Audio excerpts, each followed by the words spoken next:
Queridos amigos, nuevamente bienvenidos a este su programa, El Evangelio Eterno. El pastor Gambetta compartirá con nosotros un hermoso estudio de la Santa Palabra de Dios. El estudio estará dividido en dos partes. Hoy el pastor Gambetta compartirá la primera parte de lo que la Biblia enseña acerca de la Iglesia de Dios. Queremos recordarles, queridos amigos, nuevamente que si usted aún no ha ordenado el folletito titulado La Fe de Jesús, con todo gusto llame al número que aparece en pantalla y lo mandaremos a su hogar. Tenemos un sitio electrónico, www.elevangelioeterno.com. Visítenos y encontrará grandes bendiciones a través de estudios bíblicos y muchas cosas más que encontrará en nuestra página electrónica. Sin más que decir, dejamos la palabra al pastor Hugo Gambetta y que el Señor Jesús te pueda bendecir. Queridos amigos, una vez más les damos la bienvenida a este su programa, El Evangelio Eterno. La lección número 14 de nuestra serie La Fe de Jesús lleva por título lo que la Biblia enseña acerca de la Iglesia.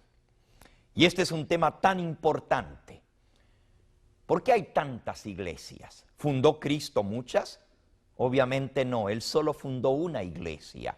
¿Por qué entonces existen tantas iglesias, tantas denominaciones?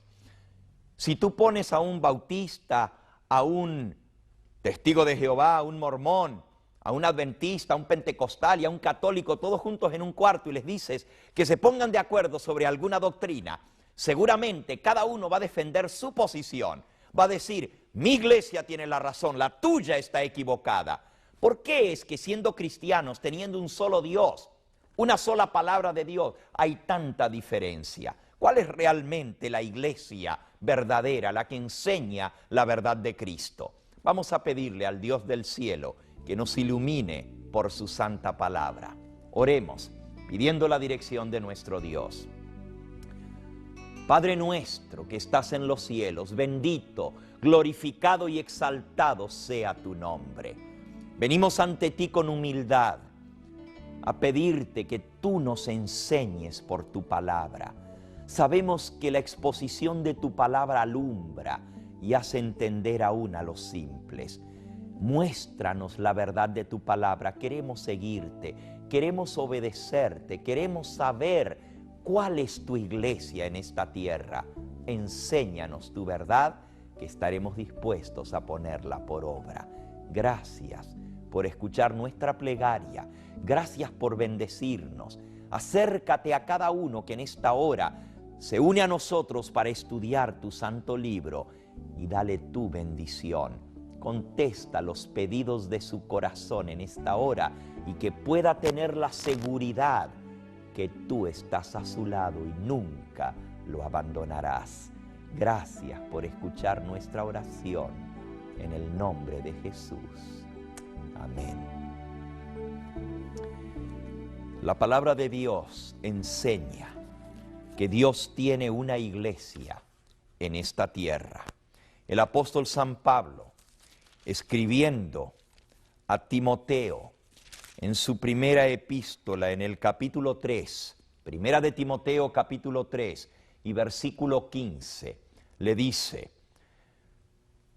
para que si tardo, sepas cómo debes conducirte en la casa de Dios, que es la iglesia del Dios viviente, columna y apoyo de la verdad. Nota que el apóstol le dice a Timoteo, la casa de Dios, la iglesia del Dios vivo, que es columna y apoyo, defensa de la verdad. La iglesia de Dios, la iglesia verdadera, es la que apoya, la que es columna, la que defiende la verdad. Ya el apóstol Judas escribió antes de que terminara el primer siglo de la era cristiana. Judas tiene un solo capítulo. Él escribió diciendo, versículo 2, amados, versículo 3, por la gran solicitud que tenía de escribiros acerca de nuestra común salvación, me ha sido necesario escribiros exhortándoos a que contendáis ardientemente por la fe que ha sido dada una vez a los santos. Defiendan la fe que Dios dio a los santos, porque algunos hombres han entrado encubiertamente, los que desde antes habían sido destinados para esta condenación, hombres impíos que convierten en libertinaje la gracia de nuestro Dios y niegan al único soberano, a nuestro Señor Jesucristo. Judas dice: defended la fe de Jesús, la fe que fue dada una vez a los santos, porque hay hombres perversos que entraron encubiertamente y pervierten, han cambiado, han usado la gracia de Dios como libertinaje. El apóstol San Pedro también amonesta, dice en su segunda epístola, en el capítulo 2, hubo también falsos profetas entre el pueblo de Dios de antaño, como habrá entre vosotros falsos maestros, que introducirán encubiertamente herejías destructoras y aún negarán al Señor que los rescató, atrayendo sobre sí mismos destrucción repentina. Y muchos seguirán sus disoluciones, por causa de los cuales el camino de la verdad será blasfemado, y por avaricia harán negocio de vosotros, mercadería de vuestras almas, con palabras fingidas. Qué cosa tan tremenda. El apóstol San Pedro amonesta: se van a meter entre medio de vosotros hombres perversos que enseñen el error, la mentira, encubiertamente introducirán en la iglesia disoluciones, engaños, y muchos seguirán sus engaños. Por avaricia harán mercadería con vuestras almas. Qué tristeza que la religión se usa para fuente de ganancias. Ya el apóstol San Pablo, escribiendo a Timoteo, le dice las mismas palabras, y él amonesta a aferrarse a la palabra de Dios para no ser engañados. Allá en primera de Timoteo, capítulo 6, versículo 3, el apóstol dice: si alguno enseña otra cosa y no se ajusta, no se conforma, no se sujeta a las sanas palabras de nuestro Señor Jesucristo y a la doctrina que es conforme a la piedad, no sabe nada, es necio, corrupto de entendimiento, privado de la verdad, que toma la religión como fuente de ganancia. Apártate del tal. Ya en aquella época había hombres que estaban falsificando la verdad. Por eso es tan importante saber cuál es la verdadera iglesia. Cristo dijo que vendrían falsos maestros y falsos profetas. Él contó la parábola del trigo y la cizaña. Un hombre sembró buena semilla en su campo, San Mateo capítulo 13, pero dice que vino el enemigo y sembró cizaña, y las dos iban a crecer juntas hasta la cosecha final. Quiere decir que en la iglesia habrá trigo y habrá cizaña, habrá verdad y habrá mentira. Por eso tenemos que estar seguros de no ser engañados. ¿Cómo reconocer la iglesia que Cristo fundó? Algunos dicen, bueno, tiene que ser la más antigua. Sí, la iglesia que Cristo fundó viene de la época de los apóstoles, pero hay muchas iglesias que se llaman apostólicas.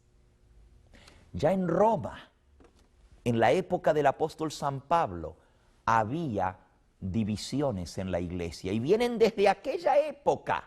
Romanos, él está escribiendo a los creyentes en Romanos, en Roma, y les dice, Romanos capítulo 16, versículo 17, os ruego, hermanos, que os fijéis en los que causan divisiones y tropiezos en contra de la doctrina que vosotros habéis aprendido, y que os apartéis de ellos, porque tales personas no sirven a nuestro Señor Jesucristo, sino a sus propios vientres, y con suaves palabras y lisonjas engañan los corazones de los ingenuos.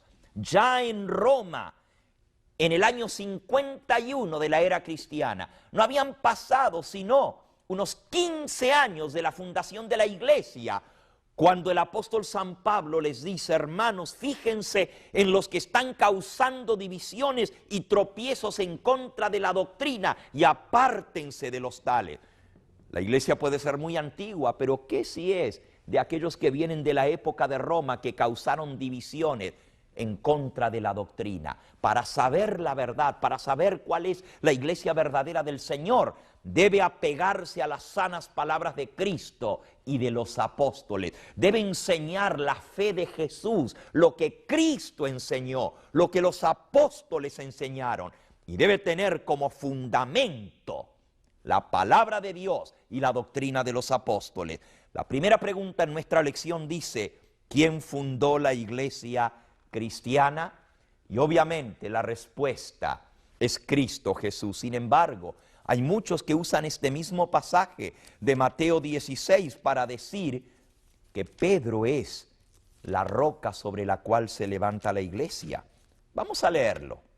San Mateo, capítulo 16, comenzando con el versículo 16 en adelante. Jesús les preguntó: ¿quién decís vosotros que yo soy? Y Simón Pedro respondió diciendo: Señor, tú eres el Cristo, el Hijo del Dios viviente. Versículo 17, Jesús le respondió: bienaventurado eres, Simón, hijo de Jonás, porque no te lo reveló carne ni sangre, sino mi Padre que está en los cielos. Y yo también te digo que tú eres Pedro, y sobre esta roca edificaré mi iglesia, y las puertas del Hades no prevalecerán contra ellas. La palabra Pedro en griego se dice Petros, y piedra se dice Petra.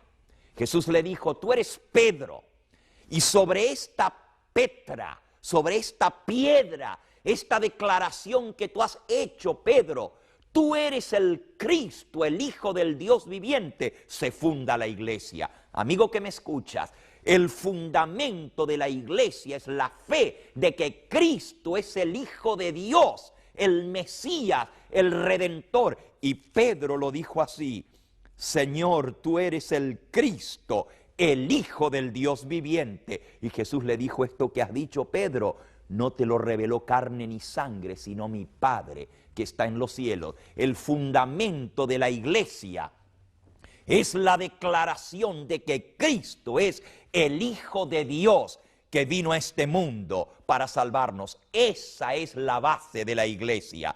¿Cuál es el fundamento de la iglesia? Leamos Efesios capítulo 2 y versículo 20. Declara el apóstol San Pablo: edificados sobre el fundamento de los apóstoles y profetas, siendo la principal piedra del ángulo Jesucristo mismo. La piedra principal sobre la cual descansa todo el edificio de la iglesia no es el apóstol Pedro, aunque él fue uno de los apóstoles, pero él era un hombre sujeto a equivocarse, así como Cristo mismo le dijo. Después de eso, Pedro le dijo: Señor, no vayas a morir, que no te pase tal cosa.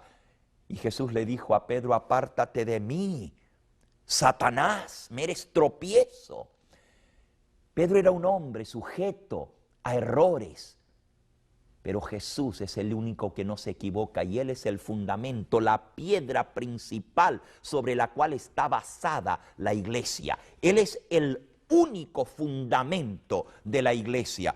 Nuevamente el apóstol San Pedro, escribiendo a los corintios, les dice en 1 Corintios capítulo 3 y versículo 11: porque nadie puede poner otro fundamento que el que está establecido, el cual es Jesucristo.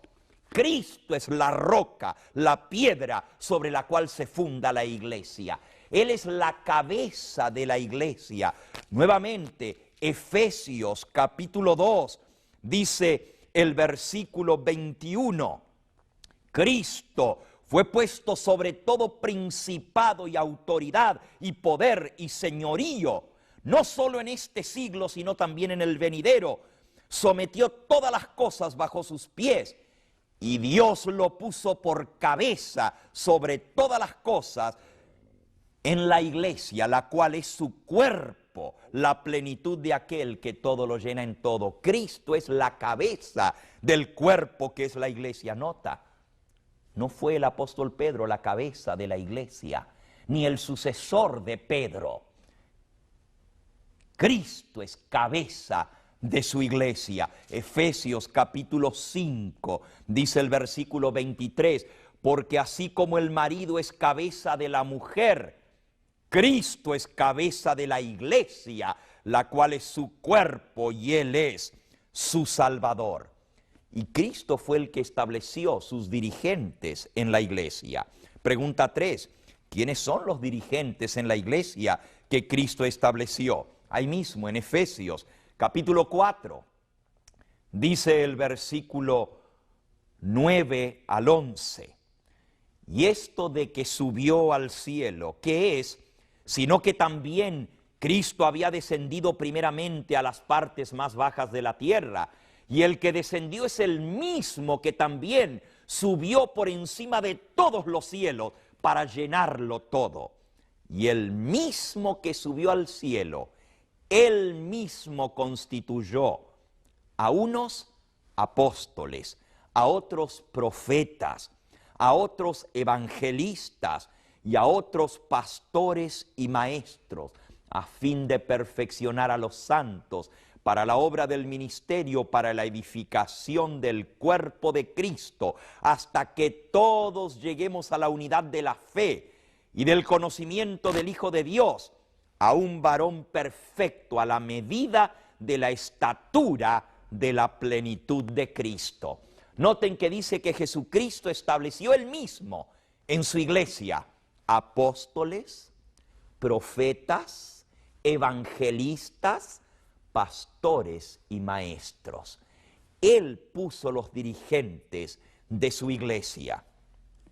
No se mencionan sacerdotes, porque Cristo es el sacerdote que intercede por nosotros ante el Padre.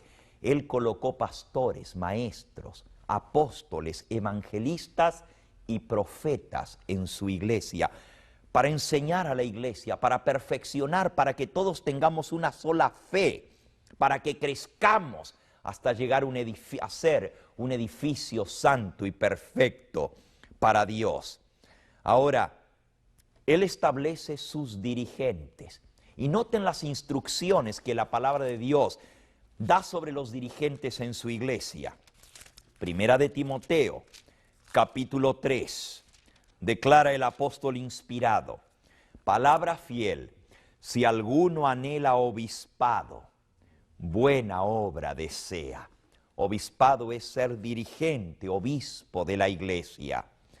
Pero es necesario que el obispo sea irreprensible, marido de una sola mujer, sobrio, prudente, decoroso, hospedador, apto para enseñar, no dado al vino, no pendenciero, no codicioso de ganancias deshonestas, sino amable, apacible, no avaro, que gobierne bien su casa, que tenga a sus hijos en sujeción con toda honestidad, porque el que no sabe gobernar su propia casa, ¿cómo cuidará de la iglesia de Dios?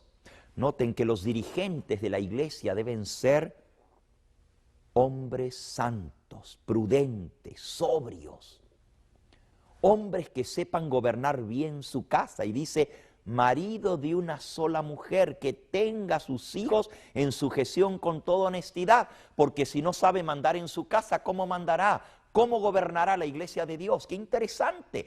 Las calificaciones para un obispo, para un dirigente, para un anciano en la iglesia de Cristo, la que Él fundó, es que fueran maridos de una sola mujer.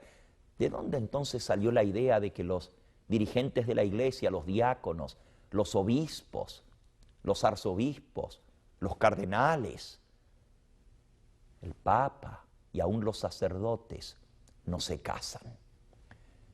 No está en la palabra de Dios. Amigo que me escuchas, te vas a sorprender de esto. Fue el Papa Gregorio VII, en el año 1079, el que instituyó el celibato. La doctrina, la enseñanza falsa de que los obispos no deben casarse. 1000 años después de la fundación de la Iglesia de Cristo, se cambió lo que Cristo y los apóstoles habían enseñado. Pero no te sorprendas, estaba profetizado allí mismo, en 1 de Timoteo capítulo 4, dice el versículo 1, 2 y 3. Pero el Espíritu dice claramente que en los postreros tiempos algunos se apartarán de la fe, apostatarán, escuchando a espíritus engañadores y a doctrinas de demonios por la hipocresía de mentirosos que, teniendo cauterizada la conciencia, prohibirán casarse. Amigo que me escuchas, amiga, la enseñanza de que los obispos y los diáconos, porque aquí en los versículos anteriores también habla de los diáconos que deben ser casados y deben ser hombres de verdad, hombres íntegros. Pero luego dice el Espíritu Santo claramente, dice que algunos se van a apartar de la fe y van a escuchar a espíritus engañadores y a doctrinas de demonios. La doctrina de que los obispos, los dirigentes de la iglesia no deben casarse y los diáconos tampoco, es doctrina no de Cristo ni de los apóstoles, sino doctrina de demonios. Aquí lo dice. Entonces, esto está fuerte, pastor. No te enojes conmigo, no quiero ofender a nadie. Estoy leyendo la santa palabra de Dios. Escucharán espíritus engañadores y a doctrinas de demonios por la hipocresía de mentirosos que, teniendo cauterizada la conciencia, esto es, a sabiendas de que están enseñando un error, lo enseñan y lo enseñan y lo enseñan hasta que se lo creen como si fuera verdad. Se cauteriza, se quema la conciencia y ya no pueden enseñar la verdad. Prohibirán a los obispos casarse. Qué cosa tan tremenda. Estamos entendiendo que en el mundo religioso hay gran confusión. ¿De dónde salieron todas estas iglesias y estas enseñanzas tan diferentes de las que Cristo y los apóstoles enseñaron? Bueno, Cristo estableció apóstoles, profetas, pastores, maestros, evangelistas, obispos, ancianos en las iglesias y diáconos. Hechos capítulo 6, Primera de Timoteo capítulo 3, versículo 8 al 13. Eso es lo que Cristo y los apóstoles enseñaron. ¿De dónde salieron las doctrinas falsas? Vamos a continuar este estudio porque es muy interesante. Vamos a ver el origen de las distintas confesiones religiosas. Hay 3 grandes divisiones en el mundo cristiano. Entre el cristianismo, una de las iglesias más grandes, la católica, apostólica y romana, con 980 millones de miembros. La otra división del mundo cristiano es la iglesia católica ortodoxa, con más de 1.000 millones de miembros. Esta es la iglesia de los rusos, de los griegos, de los armenios. La iglesia oriental, así como la iglesia de Roma tiene una cabeza, que es el Papa, el obispo de Roma, así la iglesia ortodoxa tiene una cabeza que se llama el patriarca de Constantinopla en Turquía. 2 papas, quizás tú no lo sabías. La iglesia más grande es la iglesia ortodoxa, después le sigue en número la iglesia católica. Y la tercera división del cristianismo es el mundo protestante, los cristianos reformados que salieron de la iglesia madre tratando de reformar la iglesia, y estos a su vez están divididos, los protestantes o reformados, en muchas denominaciones, sectas e iglesias, pentecostales, bautistas, metodistas, anglicanos, presbiterianos, iglesia de Cristo, iglesia de Dios, asambleas de Dios, tantos otros. ¿De dónde salieron? En nuestra próxima lección vamos a ver un poquito la historia de la iglesia, tal cual como la presenta la palabra de Dios y la profecía sobre las divisiones que vendrían. Por ahora hemos aprendido que la iglesia verdadera tiene como cabeza a Cristo. La roca sobre la cual la iglesia se edifica es Cristo Jesús. La doctrina de los apóstoles y los profetas que el Señor estableció y los líderes que Él puso en su iglesia. La iglesia se caracteriza porque guardaría los mandamientos de Dios.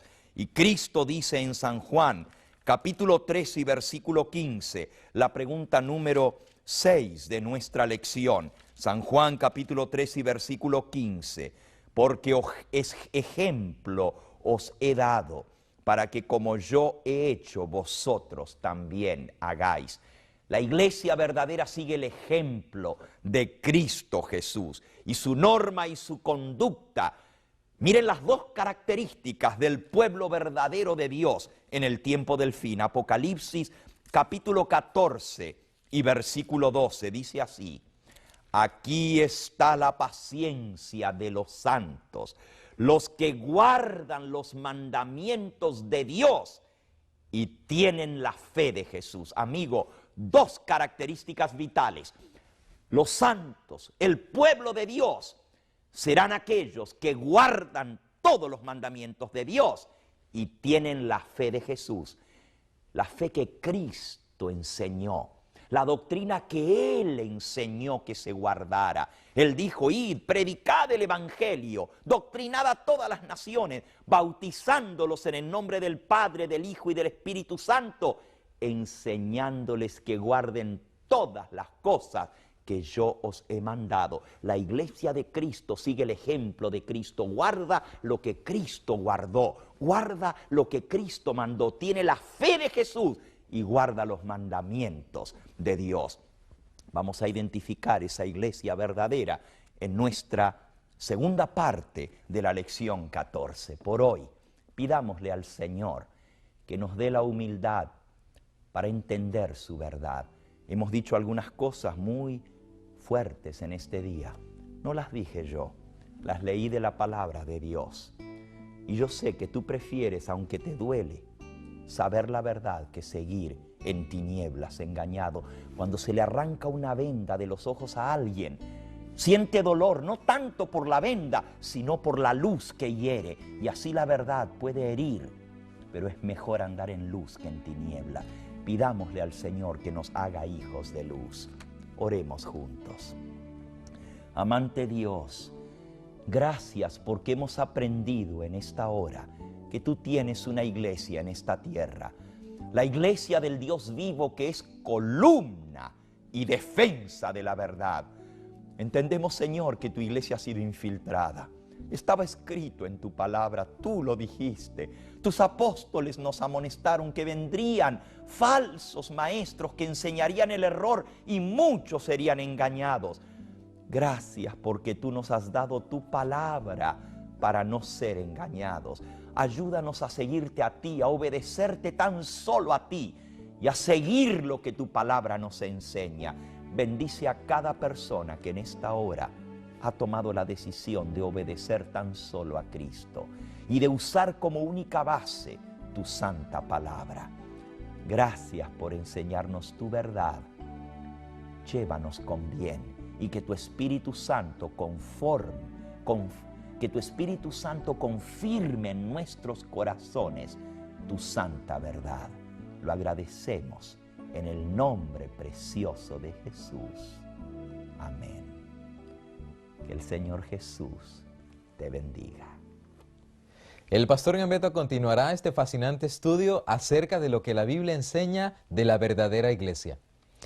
Sabemos que hay muchas preguntas todavía que tú tienes acerca de este tema. Por eso te invito a que no te pierdas la segunda parte, que será de tremenda bendición para ti. Acuérdate, visítanos en nuestro sitio electrónico www.elevangelioeterno.com. Te deseo las mejores bendiciones de Dios y te invito, no te pierdas este estudio, será de bendiciones para ti. Hasta entonces, Dios te bendiga.